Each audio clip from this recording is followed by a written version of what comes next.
자, 부자가 되는 돈 관리법에 대해서 살펴보도록 하겠습니다.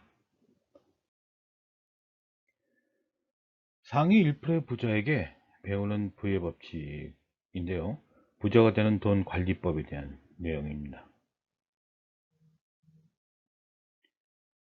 이거는 폴 설리반이라는 사람이 쓴 책, 부자가 되는 돈 관리법에 대해 있는 내용을 좀 요약해 보았습니다. 돈은 눈에 보이지만 그 돈을 벌기 위해 내린 선택은 눈에 보이지 않습니다. 사람들을 부유하게 해주는 건 바로 그 선택이기 때문이죠. 부유하다는 말은 단순히 돈이 많다는 말과 다릅니다. 부유하다는 말은 단순히 돈이 많다는 말과 다른데 경제 대공황에서 겪었듯이 돈이 많다는 말은 숫자의 개념일 뿐 경제적으로 안전하다는 의미는 아닙니다. 그렇게 부유하다는 말은 성공한 기업 변호사에게도 적용될 수 있고 또한 연금이나 저축으로 사는 교사에게도 적용될 수가 있죠. 반면에 단순히 돈이 많다는 말은 메르세데스 벤츠 SL 로드스타를 몰고 800제곱미터 이상의 집에 살지만 어마어마한 대축을 갖고 있으며 저축한 돈은 거의 없어서 본인이나 배우자가 실직하면 버틸 여력이 없는 사람에게 해당됩니다.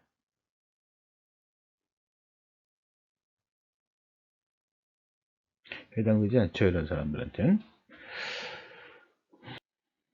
자, 그린라인이라는 것이 있습니다. 설리반은 부유하다는 것과 돈이 많다는 것의 구분선을 그린라인으로 보죠. 매일 오르락내리락하는 주식 차트처럼 부유한 사람과 그렇지 않은 사람을 구분하는 선을 그린라인이라고 합니다. 그린라인 위에 있는 사람은 연금 수용자에서 억만장자가 해당되어 경제적으로 안락하게 살지만 그린라인 아래에 있는 사람들은 재정 상태가 아슬아슬하게 살아가는 사람들입니다. 즉 돈이 많건 적건 경제적으로 불안하게 살아간다는 얘기죠. 돈에 대해서는 솔직해져야 합니다. 자신에게 솔직하지 않는다면 누구에게도 솔직할 수가 없습니다. 돈에 대한 발전적인 사고방식을 갖기도 힘들죠.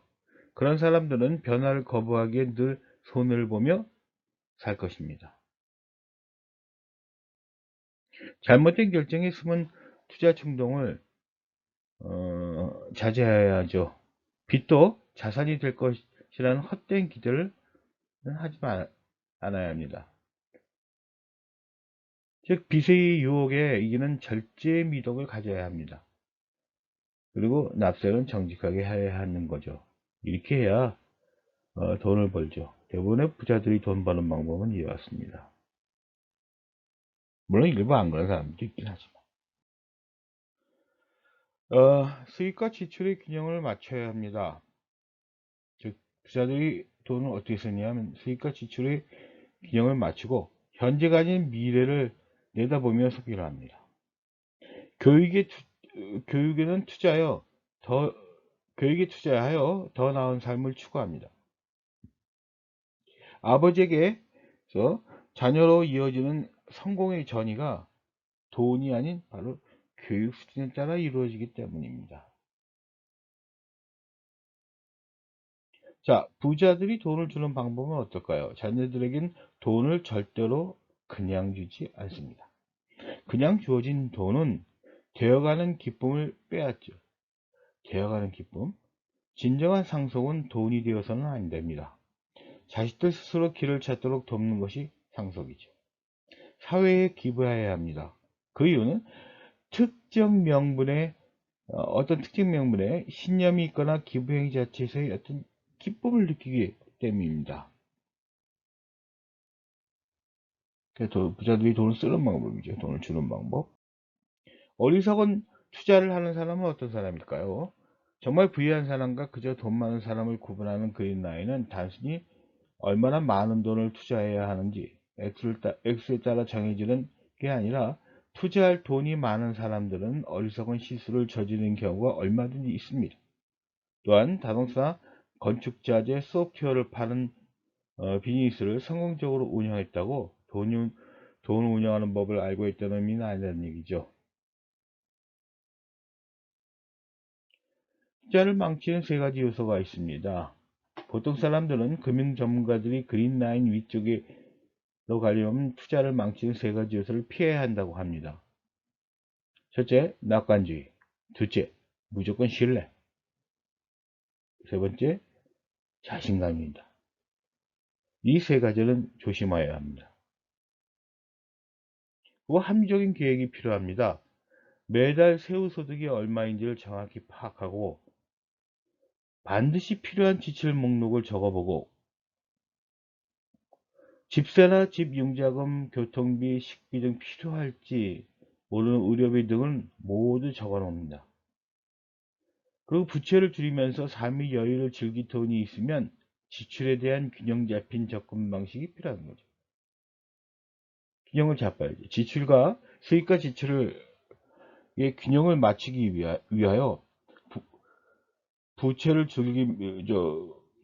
거기에 맞게끔 부채를 줄여야 된다는 이런 얘기가 되겠습니다. 교육비 지출에 관한 사람들의 사고방식은 교육비 지출에 관해서는 세 가지 부류로 나눌 수 있어요. 교육과 돈을 부실하는 사람들, 특권층의 자녀들, 강박적인 유아를 가지고 있는 사람들. 자, 교육과 돈을 부실하는 사람들은 교육에 대해서 지출을 상당히 꺼려하겠죠. 특권층의 자녀들은 어떤 교육의 지출을 크게 교육비 지출을 그냥 낭비 형태로 하게 되는 경우가 많습니다.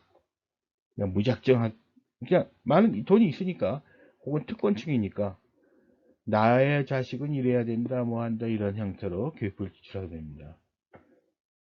그러나 교육비 지출은 그 수준 교육을 받는 대상자가 수준에 맞게끔 알맞은 지출이 이루어져야 되겠죠.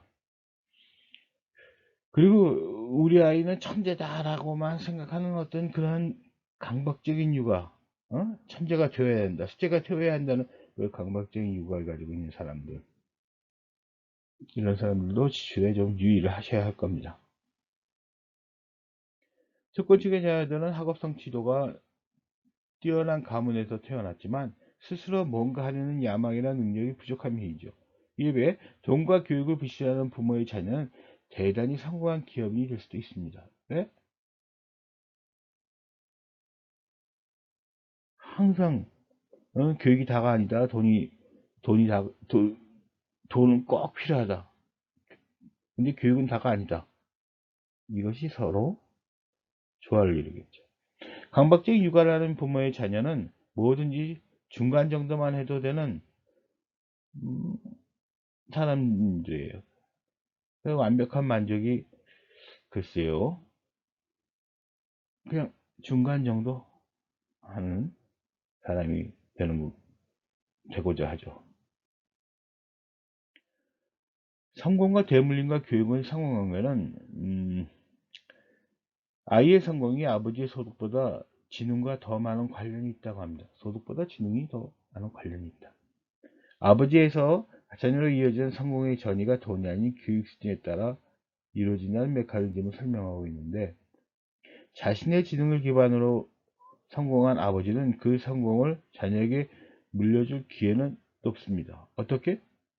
자, 여기서 성공을 물려주는 뭘 물려주냐면 바로 그 교육이에요. 자신이 얻은 지식, 지혜 이런 것들을 물려준다는 거죠.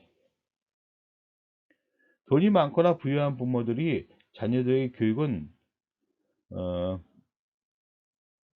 돈이 많거나 부유한 부모들이 자녀 교육에 얼마나 어마어마한 액수의 돈을 쏟아붓고 있는지를 잘 아실 거예요. 운동을 잘한다는 것 역시 더 좋은 대학을 진학하는 좋은 방법이죠. 그리고 연극, 뮤지컬, 오페라 관람에서 댄스 경연대회, 박물관 방문, 해외 연수 등 각종 문화적 기회에 들어가는 돈도 있습니다. 이러한 경우는 아이들의 정서를 풍부하게 해줄 뿐 아니라 그의 특권을 누리지 못한 아이들은 놓칠 수 있는 순간들을 인식하는 능력도 향상시키긴 하죠. 가난한 집 아들의 보면, 가난한 집 아동은 양질의 식단과 좋은 대화가 아이들의 삶을 다르게 만든다는 사실을 발견하고 각 태어난 아이에서 5아이까지 무작위 그룹을 나눠서 관찰하니까 더 나은 영양고과 자극을 받은 아이들이 사각성층이 더 높아요. 그렇지 않은 친구들은 학업성적이 좀 낮죠. 지혜롭게 처신을 해야 되지 않을까 하는 생각이 듭니다. 자, 상속재산이 자녀 간의 불화를 막으려면 상속재산이 이제 많이 일어나는 사회현상인데요. 부모의 성실한 정도에 따라서 자녀는 게으름뱅이, 온체석의 화초, 뛰어난 자질을 갖춘 사람이 될 수 있으니까 부모가 얼마나 성실함을 보여주느냐는 것이 중요하지 않을까요?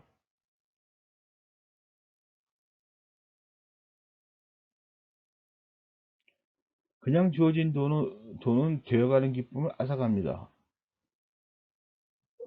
아이들에게 뭔가 되어가는 기쁨을 빼앗지 않으려면 그냥 돈을 줘서는 안 된다 이거죠.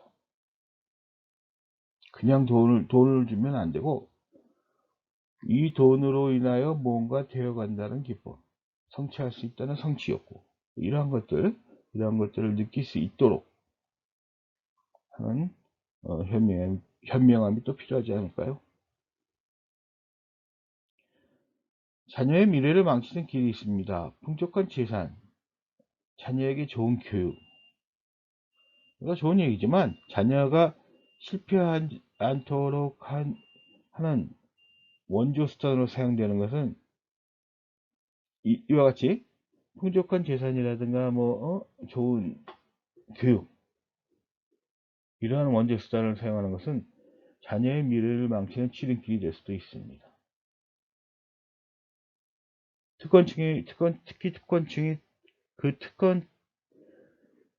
특권층이 누리고 있는 특권층은 당대의 특권층이지 자녀의 특권층은 아니라는 거죠. 특권층의 특권은 세습되는 건 아니잖아요. 왜요? 그 특권층이라는 건 부모의 어떤 성실함이라든가 아니면 부모가 열심히 노력을 해가지고 얻은 특권이기 때문에 그것은 자녀에게 세습하기에는 어렵죠. 왜? 나와 자녀들이 특권층을 얻은 사람들과 똑같은 어떠한 과거를 가지고 있지 전철을 진행할 거라는 것은 누구도 확신할 수 있는 상황은 아니기 때문입니다. 그래서 지나친 원조, 지나치게 돈을 많이 준다든가, 그 아이에 걸맞지 않은 어떤 지나친 교육 기회를 제공한다든가, 지나친 어떤 사회경영 기회를 제공해줘서 모든 것을 그냥 거저 얻은 것처럼 해주는 이러한 거는 아이의 미래에게 결코 좋은 것은 아니라고 생각이 됩니다.